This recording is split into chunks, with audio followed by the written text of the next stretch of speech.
Hennessey VelociRaptor 6x6 First Drive Review. The Incredible Hulk. Between the rampant exotics and the lurking classics, it takes some seriously special sheet metal to stand out in car-clogged Malibu. But this triumphantly conspicuous ride is John Hennessey's stab at the already imposing Ford F-150 Raptor, a wicked transmogrification of the off-road-effective 4x4 into an over-the-top 6-wheeled 3-axled behemoth. And here I am, trying to keep this hulking steed centered in its lane on the gently winding Kanan Dume Road, when a carload of teenagers fills my rear view, dangling dangerously out of their tiny Mazda 3 to gawk at my outlandish $350,000 rig.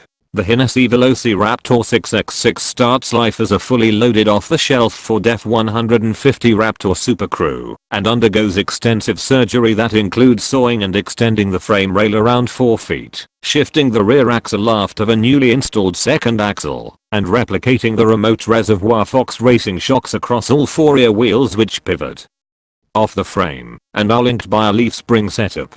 The rear differential can still be locked via a dashboard button, but now passes through an extra gearset that's been sourced from a third-party supplier Hennessey prefers not to mention by name.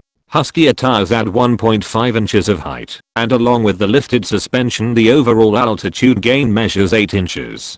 The VelociRaptor's expanded proportions add about 1,000 pounds to the donor car's 5,697 pound curb weight. The newfound portliness is countered by engine enhancements that boost the 3.5-litre V6's output to 600 horsepower and 622 lb-ft of torque, more than 600 lb-ft of which is available between 3,600 and 5,200 rpm.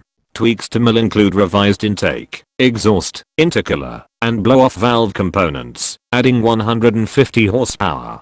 For those keeping score at home, internal testing at Hennessey's Texas facility recorded a 0 to 60 miles per hour time of 4.8 seconds. Not bad for a nearly 7,000 pound machine.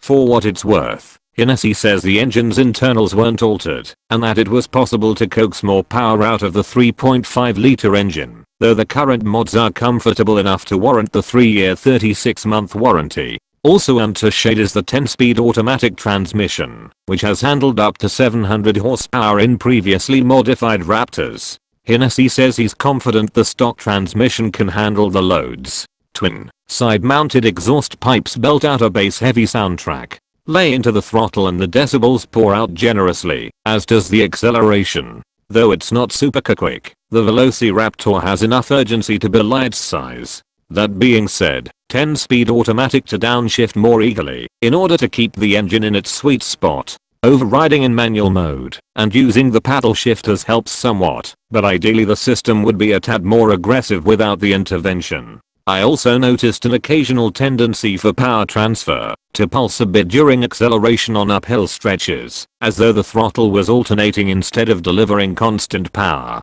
But the VelociRaptor nonetheless also manages to feel planted and secure as it negotiates large sweepers at highway speeds, and its brakes are effective enough to encourage a bit of right pedal bravery. Further stopping power is available with a 6 and 4-piston Brembo upgrade to the tune of $25,000. $350,000 truck built largely for show does, indeed, seem like travesty to those who view the stock Raptor as a masterful weapon of off-road capability. But Hennessey recalls the inspiration behind his creation, which includes a certain 6-wheeled beast from a Falter batch. Didn't Mercedes build some sort of wacky AMG 6x6? He recalls saying, before conceiving of his tweaked Raptor, at $350k, this is half the price that the AMG went for, and now they're going for over $1 million. Used,